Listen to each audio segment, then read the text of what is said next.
Hey, salut à tous, ici JC. Alors, si vous êtes sur YouTube, ah bah ouais, ça fait longtemps, très longtemps, 6 ans. 6 ans qu'on ne s'était pas vu déjà, hein, ça fait longtemps, ouais. Et si maintenant vous êtes dans mes collègues, amis, etc. sur Facebook, et que vous n'êtes pas sur ma chaîne YouTube, il faut savoir donc que j'avais une chaîne YouTube gaming, mais que j'ai complètement abandonné il y a 6 ans maintenant, et donc voilà 6 ans que je n'ai plus rien posté sur ma chaîne YouTube. Et là d'un coup, bah, me revoilà. Pourquoi ? Pour vous annoncer que je me casse. Ouais, comme ça, le mec, il revient après 6 ans sur sa chaîne YouTube, pour annoncer qu'il se barre. Ouais, je me barre. Comme ça. Ah bon, ça va, je pars pas trop loin encore, ni trop longtemps. Je vais pas faire un tour du monde, non, rien de tout ça. Par contre, je me barre à Las Vegas. Et ça peut être cool.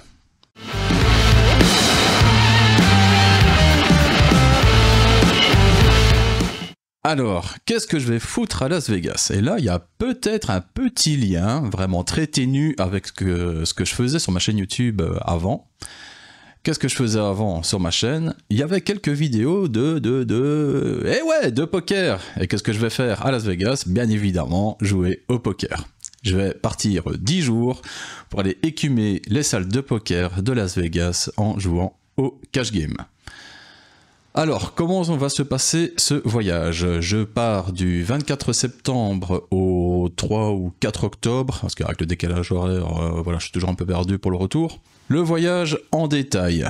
Je pars de chez moi, déjà, c'est un bon début, pour ensuite aller jusqu'à la gare de Liège-Guillemins. Je prends le train pour aller jusqu'à la gare de l'aéroport de Bruxelles. De là, un premier vol vers l'aéroport de Zurich, 3 heures d'attente, et puis de Zurich, enfin, le vol jusqu'à Las Vegas. Et là, je sais que ça va être la partie la plus pénible, entre guillemets, du voyage, parce que bah, c'est pas la première fois que je vais à Las Vegas. Eh non, j'y suis allé l'année passée pour la première fois de ma vie, même la première fois de ma vie aux États-Unis. Donc l'année passée, ça a vraiment été la découverte. Et donc, ouais, l'année passée, j'étais parti de Francfort et je m'attendais, voilà, comme c'est un long voyage en avion, 12 heures de vol quasi, voilà, je m'attendais à un truc confortable. Non, du tout. C'est comme si vous étiez dans un petit train, dans un petit siège tout dur, pas d'espace sur les côtés, pas d'espace pour les jambes non plus, et vous restez là quasiment sans bouger pendant 12 heures. C'était vraiment une horreur. Ouais. Ça, c'était pas une bonne surprise, je dois dire. Donc, pour le voyage, après, j'arrive à Las Vegas, fatigue, décalage horaire, donc, mon avis, je serai déjà bien claqué quand je serai à l'aéroport là-bas. Les portes vont s'ouvrir, bam, 35 degrés dans la gueule, plus ou moins, ce sera entre 30 et 40 en tout cas, très certainement. Et de là, je vais commander un Uber pour ensuite me rendre à mon hôtel sur le Strip. Et quel hôtel j'ai choisi? Eh bien, le voilà. J'ai opté pour le Link. Alors, le Link, pourquoi? Eh bien, il y a 2 raisons à cela. La première, c'est tout simplement niveau budget. C'est un des moins chers sur le Strip. Il faudra compter quand même 150 $ la nuit, donc x 10 jours, voilà. Le calcul n'est pas compliqué, ça fait déjà 1500 boules. Sachant qu'il y a des hôtels à 300, 400 $ la nuit. Hein. Et en plus, c'est toujours compliqué de calculer le budget hôtel, parce qu'aux États-Unis, on vous donne toujours le prix hors taxe, hors supplément, hors tout. Donc vous vous dites, ouais, ça va, c'est pas trop cher. Et en fait, après, à la fin, vous payez le double du prix. Surtout à Las Vegas, où ils ont la bonne idée partout d'instaurer ce qu'on appelle des resort fees, donc des taxes de loisirs, on va dire, qui sont obligatoires. Et ça, c'est jamais mentionné dans le prix de l'hôtel de base. Donc vous allez voir, par exemple, 50 $ la nuit, sauf que les resort fees en question, c'est juste pour avoir accès à la piscine, accès au Wi-Fi, ben, c'est également 50 $ par jour. Donc en fait, votre nuitée à 50 $, elle est déjà à 100 $. Et après, vous rajoutez encore la taxe par-dessus. Plus encore d'autres taxes locales ou je sais pas tout quoi, enfin bref, c'est vraiment très compliqué d'établir un budget à l'avance quand on part là-bas. Donc, le Link, première raison, niveau budget, parce que c'est quand même un des moins chers, sur le strip. Et comme je suis sur le strip, eh bien j'ai opté pour celui-là parce que justement il est super bien situé. Donc si jamais vous ne connaissez rien du tout à Vegas, alors le strip c'est ce long boulevard de plusieurs kilomètres qui traverse une partie de Las Vegas. Et tout au long de ce boulevard, eh bien vous avez tous les casinos connus de Las Vegas. Alors, Las Vegas, comme je disais, j'y vais pour jouer au poker. Et où est-ce que je vais donc jouer? Alors là aussi, il y a une différence par rapport à l'année passée. C'est au niveau du rake. Alors le rake, si vous ne connaissez pas du tout le poker, c'est quoi? En deux mots, en fait le poker c'est le seul jeu où vous ne jouez pas contre le casino, mais contre les joueurs directement. Et donc de base le casino, il se fait pas du tout d'argent sur le poker. Et bien le rake, c'est cette petite taxe, ce petit prélèvement sur chaque pot de poker que le casino prend. En général, c'est 5 à 10% du pot. Voilà comment le casino vit grâce au poker. Mais il y a un changement, c'est que l'année passée, quand je suis allé jouer, voilà, le rake était plus ou moins comme chez nous en Europe, sauf au Venetian, parce que le Venetian avait instauré des bonus, par exemple jackpot bonus, bad beat jackpot. Donc grosso modo, je sais pas, je vais prendre un exemple, il y a un timer de 30 minutes, et bien sur 30 minutes, toutes les mains des joueurs sont enregistrées, les mains gagnantes, et celui au bout des 30 minutes qui a la plus grosse main, je sais pas, un full, un carré, eh bien recevra un jackpot, typiquement 200 ou 300 $ offert par le casino. Mais comment est financé ce fameux jackpot? Eh bien, par un rake plus élevé. Par exemple, de base, imaginons que vous jouez dans un casino, le rake voilà, est à tel pourcentage et dans tel pot, le casino va vous prélever 8 $ de votre gain. Mais ici, comme il y a le jackpot, eh bien peut-être qu'on va vous prendre encore 2 $ de plus. Donc, au lieu de récupérer le montant de vos gains total, déjà, on vous enlève 8 $ de rake et on vous enlève encore en plus 2 $. Alors vous allez dire, ouais, bon, c'est pas grand chose, c'est que 2 $. Ouais, mais non, quand on fait un long séjour comme ça, c'est important parce que, imaginons, je sais pas, vous prenez 30 mains sur toute la journée poker, fois 2 $ de plus, ça fait déjà 60 $, fois 10 jours de séjour, et bien voilà, ça vous fait déjà 600 $ de perte. C'est pourquoi quand on joue au poker, on fait très attention au rake. Et là, justement, cette année, quasiment tous les casinos s'y sont mis. Alors que l'année passée, il y avait de mémoire que le Venetian, le Horseshoe commençait parce qu'il venait de faire un partenariat avec une application de poker là-bas. Et là, maintenant, j'ai été voir les salles de poker et ouais, maintenant ils font tous des jackpots de ceci, jackpots de cela, et donc du coup, le rake est plus élevé. Donc là, déjà, mauvaise nouvelle. Bon, soit. Alors, pour jouer, j'ai fait ma petite sélection, et vu que maintenant le rake est partout dégueulasse, j'aurai pas le choix, je devrais m'y plier comme tout le monde. Néanmoins, mes endroits de prédilection seront le Horseshoe, parce que voilà, j'ai adoré le Horseshoe, déjà, c'est une très bonne ambiance, c'est une salle qui avait été rénovée il n'y a pas longtemps, parce qu'il faut savoir que tout le casino, qui est l'ancien Bally's, est en cours de rénovation, déjà depuis 2 ans, avec un nouveau branding et tout, et devient donc maintenant le Horseshoe. Et aussi parce que même à Vegas, la nuit, les gens dorment quand même un minimum, et donc il peut arriver qu'il n'y ait absolument aucune table de poker nulle part. Sauf Horseshoe, à 4-5 heures du matin, voilà, les petits papis, ils débarquent et ils commencent, ils prennent leur petit café, ils tapent de la carte sur la table, et comme moi, avec le décalage horaire, si c'est comme l'année passée, je me levais quasiment tous les jours à 5 heures du matin, je regardais sur l'application poker, tac tac, alors est-ce qu'il y a quelque chose? Non, fermé, oh, Horseshoe, voilà, il y a une table, clac, j'y vais, 5 heures du matin, on peut jouer au poker. C'est ça la magie de Vegas. Alors, en dehors de ça, oui, j'ai une mauvaise nouvelle que j'ai appris récemment d'ailleurs, c'est que donc moi je suis au Link, et juste en face du Link, de l'autre côté du strip, il y a le Caesars Palace, qui est un des hôtels les plus connus de Vegas, et qui avait aussi une très bonne poker room. Et voilà, je viens d'apprendre que malheureusement elle a fermé. Ah ouais, pas de bol.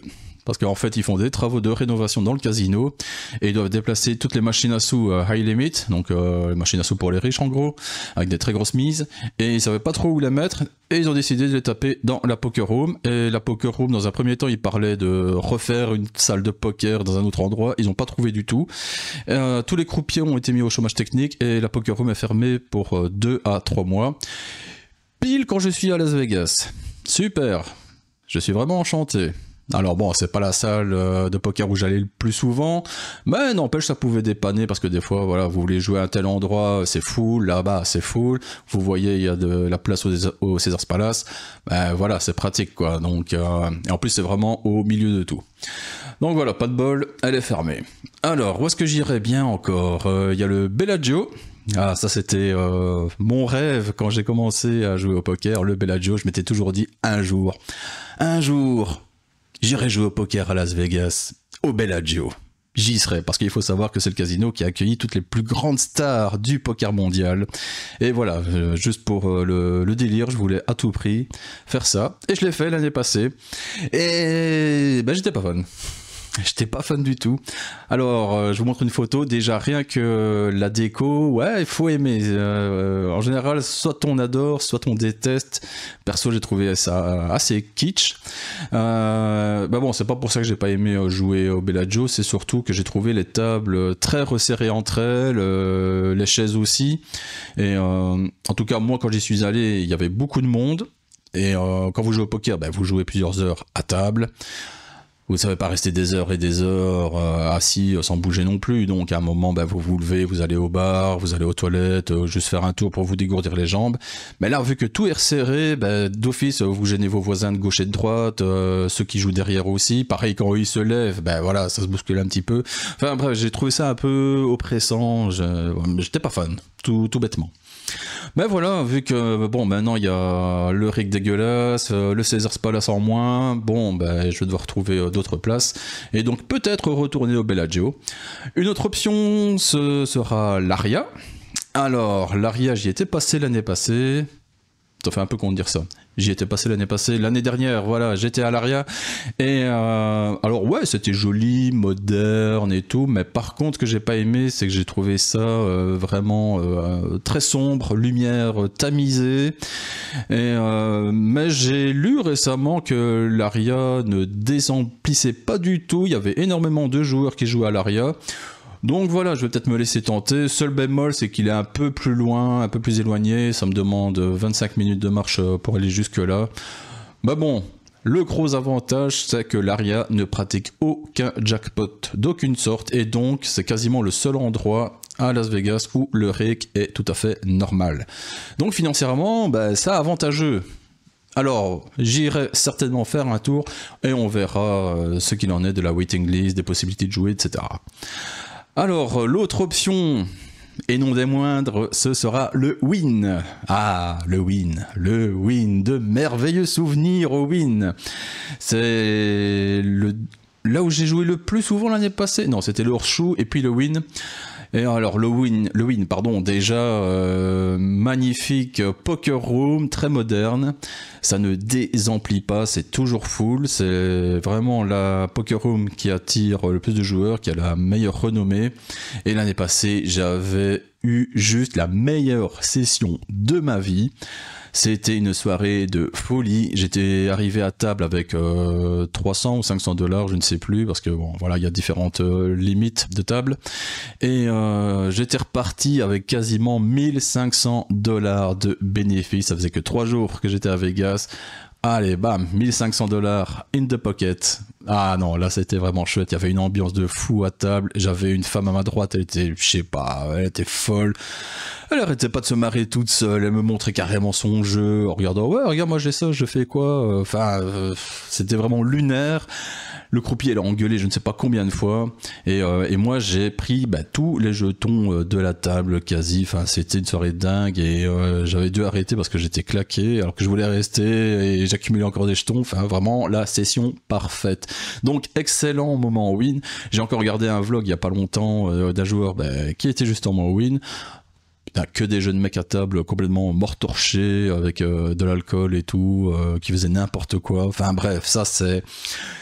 C'est pour ça qu'on adore Las Vegas, c'est juste le meilleur endroit au monde pour jouer au poker. C'est des trucs que vous n'aurez dans aucun casino d'Europe quasiment, sauf très très rares exceptions. Alors, où est-ce que je peux encore jouer? Il reste également l'option du Venetian. Le Venetian qui pourtant n'attirait pas les joueurs de cash game. Oui, j'ai oublié de préciser, je vais jouer en cash game. Je ne suis pas du tout un joueur de tournoi. Parce que le Venetian, c'était le premier à instaurer un rake dégueulasse à cause de ses jackpots. Et le rake est toujours dégueulasse, il y a toujours ces jackpots en question. Mais, énorme changement au Venetian, c'est que ils ont une toute nouvelle poker room. Elle vient d'ouvrir au mois de juin ou juillet. Et non seulement elle est toute neuve, mais c'est également la plus grande de tout Vegas, avec 50 tables de poker. Alors, bon, c'est toujours renommé pour les tournois, parce que les tournois du Venetian sont vraiment une bonne structure. Et pour les joueurs de cash game qui fouillaient vraiment le Venetian, on peut le dire parce que le rake était dégueulasse, bah là quand même, je me dis, il faudra au moins y aller faire un tour, parce que bah voilà, c'est tout nouveau, et quand il y a un nouveau truc à Vegas, bah tout le monde va voir. Alors je me dis, c'est peut-être une bonne opportunité que d'y aller faire un tour, et qui sait, peut-être qu'il y aura plein de touristes, plein de fiches sur les tables. Il y a peut-être moyen de se faire du fric là-bas. En tout cas, j'irai voir, c'est sûr. En dehors de ça, ben, il y a d'autres options, mais que à mon avis je ne ferai pas. Il y a le Swiss Point, le MGM, le Golden Nugget, le Mandalay Bay, le Sahara, le Orleans, et voilà, pour des raisons diverses et variées, je n'irai pas jouer dans ces poker rooms, généralement parce qu'elles sont trop distantes, et alors je pourrais très bien prendre un Uber pour aller au MGM par exemple, hein, ça prendrait 20 minutes en voiture, mais bon, du Uber tout le temps. Il faut savoir aussi que Las Vegas est une ville très embouteillée. J'y serai fin septembre, début octobre. Il faut savoir qu'ils préparent également le Grand Prix de Las Vegas qui a lieu en novembre. Donc il y a déjà des artères qui sont fermées, ils commencent à faire des travaux, ils commencent à monter les gradins déjà. Et c'est l'enfer au niveau de la circulation à cette période de l'année, entre fin septembre et début novembre où a lieu le Grand Prix. C'est vraiment l'enfer. Donc je préfère éviter la bagnole, même les transports en commun, enfin tout ce qui est dans la circulation, je préfère éviter et donc faire tous mes déplacements à pied. Alors, tout ça, c'est bien beau, je vais à Las Vegas et tout, mais qu'est-ce que ça vient foutre en vidéo sur YouTube, etc. Alors, c'est tout con, bah, il faut savoir que, comme je le disais, l'année passée, c'était ma toute première fois à Las Vegas, et je suis tombé amoureux, il n'y a pas d'autre mot. Ça a été le gros kiff. Las Vegas, bah, c'est un Disneyland pour adultes.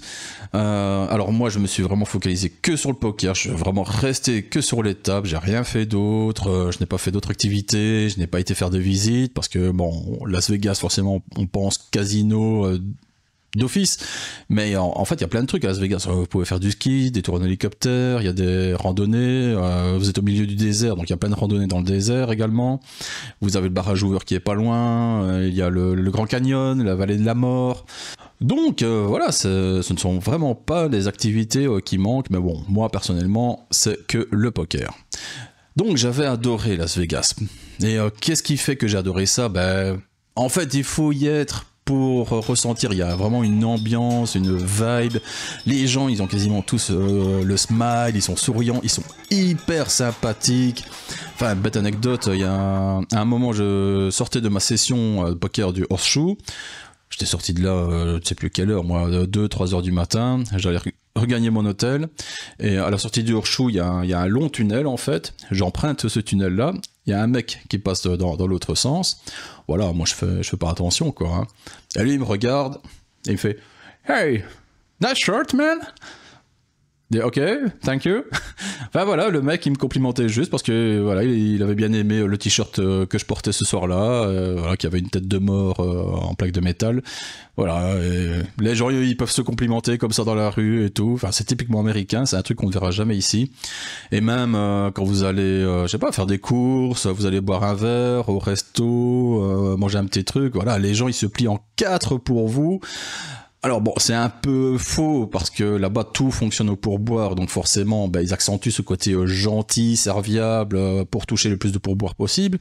Mais même c'est tellement habituel chez eux que c'est devenu naturel en fait, et ils sont naturellement polis, gentils, et enfin nous, en tant qu'Européens, quand on débarque là, ça fait un gros choc. Et après, il y a le deuxième effet qui se coule, le deuxième choc quand on revient ici, et qu'on est là, oh, putain, c'était cool et tout, et on voit tout le monde... Voilà, avec une tronche d'enterrement, c'est là que ça manque. Et du coup, bah ouais, Las Vegas, ça m'avait énormément manqué. Le retour, ça a été un peu dur. Surtout en plus, voilà, vous êtes en vacances, plein soleil, 30-35 degrés. Et puis vous revenez ici, il fait 15 degrés, il pleut, il fait moche, faut prendre le boulot. Ouais, il y a, je sais pas, une espèce de déprime post-vacances. Et ça m'avait vraiment marqué. Et je m'étais dit, bon, ok, c'était chouette ces vacances, mais quand est-ce que j'y retourne ? Quand est-ce que j'y retourne ? Quand est-ce que j'y retourne, bon sang ? Et je pouvais pas attendre encore 3 ans, 4 ans, 5 ans avant d'y retourner. Je me suis dit, non, allez, c'est bon, hop, j'ai des congés, c'est bon, les dates, elles sont bloquées. Où est-ce que je vais ? Ben, je retourne à Las Vegas, tout bêtement. Parce que j'avais trop kiffé. Donc voilà, retour à Las Vegas, pile 1 an après mon premier séjour sur place. Et donc quand j'étais revenu l'année dernière, j'ai bouffé du contenu YouTube à crever, que ce soit juste poker à Las Vegas, poker tout court, ou juste Las Vegas hors poker. Et ouais, à force de voir des vidéos, encore des vidéos, des vlogs, je me suis dit, mais JC, t'as du matos. Tu repars là-bas, pourquoi pas filmer tes vacances alors ? Fais un vlog, je sais pas quoi. Donc voilà, c'est ça que j'annonce, c'est tout simplement que je vais vous filmer mon séjour à Las Vegas. Alors attention, précision très importante, ce ne sera pas un vlog poker. Donc je vais pas commencer à faire que des vidéos pour parler poker. Non, il y aura un peu de poker, mais ce sera surtout axé tout simplement sur la ville de Las Vegas, vous la faire découvrir, parce qu'il y a plein de trucs à vivre là-bas. Je vous parle encore de cette ambiance, donc voilà, si vous n'avez jamais eu la chance d'y aller, ce sera l'occasion de découvrir cette ville qui, il faut le dire, est quand même unique au monde, hein. Mais alors, pourquoi ne pas faire un vlog poker ? Alors, tout bêtement, parce que s'il faut commencer à enregistrer toutes ces mains jouées à table, ça passe via une application qui s'appelle Poker Bankroll, je ne sais plus quoi. Et je vous mets un petit screen.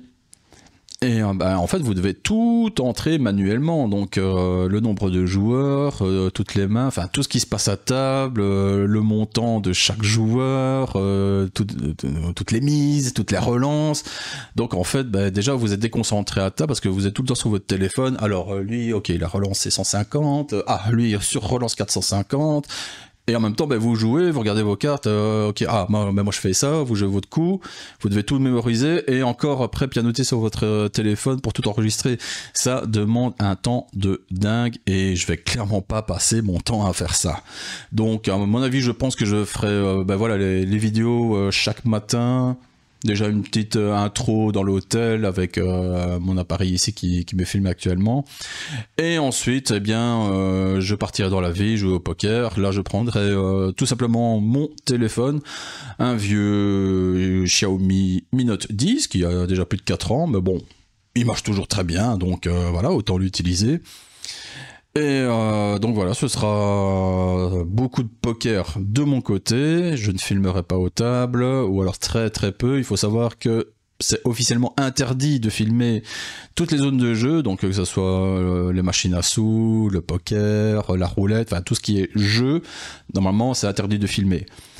Après, il y a tout le monde qui le fait, parce que, maintenant ils ferment les yeux, parce que forcément, c'est une ville touristique, donc tous les touristes ils sont là avec leur téléphone, en train de filmer leur session, etc. Donc là, ils disent rien. Après, par contre, les joueurs de poker, il y a des joueurs pros, etc.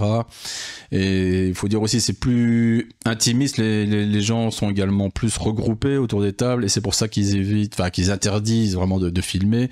C'est tout simplement pour ne pas filmer la tête des gens, parce que, Las Vegas, il y a peut-être des gens qui ne sont pas censés y être, donc Voilà, après je sais qu'il y a des casinos, typiquement le Wynn, il y a plein de gens qui filment, ils disent rien, mais bon, de toute façon, voilà, moi encore une fois, j'ai pas d'intérêt à filmer mes sessions poker, mais je ferai toutefois, à mon avis, je pense, après chaque session, un compte rendu à chaud, que j'ai gagné, que j'ai perdu, ce qui s'est bien passé, ce qui n'a pas été, peut-être faire expliquer 2-3 mains à chaque fois, et voilà. Mais pour le reste, ce sera vraiment un vlog découverte Las Vegas, et bah voilà, ça peut être fun, et de toute façon, même si ça n'intéresse personne, et que personne ne regarde ces fameuses vidéos, bah au moins je les aurai pour moi, voilà, tout simplement, ça me fera des très très chouettes souvenirs, et donc là aussi je me dis, bah l'idée d'un vlog, même si personne ne regarde, bah moi ça me fera des super souvenirs, je pourrais regarder ça avec nostalgie dans quelques années, avec la petite larme à l'œil, en me disant, oh c'était bien Vegas, mais bon, bah voilà.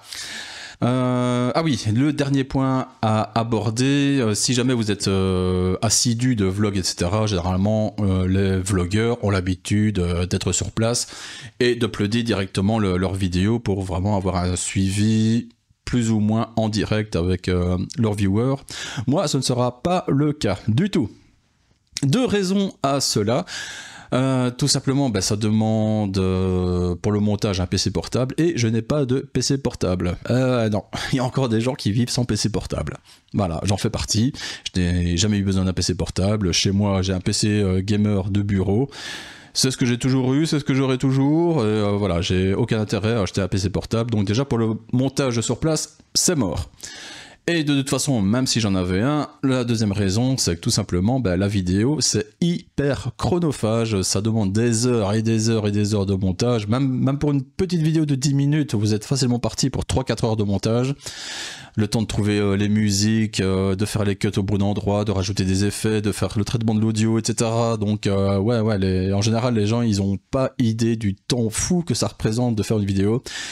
Et voilà, ben moi je serai avant tout là-bas pour mes vacances, donc j'ai aussi envie d'être un peu chill, tranquille, voilà, de prendre le temps, et surtout ben, j'aurai quand même besoin du temps également pour me reposer. Donc ce qui fait que je reviens le 3 ou 4 octobre de retour en Belgique, et ben de là j'attaquerai le montage, je vais prendre plein de trucs pour stocker, j'ai des cartes mémoire pour l'appareil photo, j'ai également une tablette avec une carte de 128 Go dedans. Il y a mon téléphone et j'ai complètement vidé, il n'y a plus aucune photo vidéo dans mon téléphone, comme ça, bam, j'ai de nouveau 128 Go de dispo. Enfin, je crois qu'en tout, j'ai presque 1 Tera de stockage avec moi, donc j'ai fait les calculs, normalement, j'ai plus qu'assez pour sauvegarder toutes mes prises, tous mes rushs, et bah, dès que je reviens, bah, je commencerai à attaquer le montage de mes vidéos. Je ferai une vidéo pour chaque journée passée là-bas, et c'est encore un peu dur à estimer au niveau du temps que tout ça va prendre, mais j'estime que je vais sortir les premières vidéos plus ou moins à la mi-octobre, début octobre, mi-octobre, et ça représentera environ une dizaine de vidéos. Eh bien voilà. Merci de m'avoir suivi, j'espère que l'idée vous plaît. Alors je sais que pour ceux qui me regardent sur YouTube, ça n'a rien du tout à voir avec le gaming, mais voilà, je me suis dit j'avais plein de vidéos à héberger, j'ai une chaîne YouTube, donc forcément je vais les uploader sur ma chaîne YouTube. Et si ça peut intéresser des gens, je me suis dit vas-y, autant les mettre en public, hein, je vais pas les laisser en privé. Parce que voilà, encore une fois, Vegas c'est quelque chose d'unique, et je me dis que ça peut peut-être intéresser des gens. Bon, s'il y a que 3 personnes qui me suivent, tant pis. Et voilà, en tout cas, voilà, c'est mon petit délire, c'est un projet qui me plaît, et même si personne ne me regarde, en tout cas, moi je regarderai ça avec plaisir d'ici quelques années. Voilà, je pense avoir fait tout le tour. Eh bien, je pense que la prochaine fois qu'on se revoit, ce sera pour la première partie, le premier jour du départ à Las Vegas. On se retrouve là-bas. Allez, merci encore de m'avoir regardé, et à la prochaine.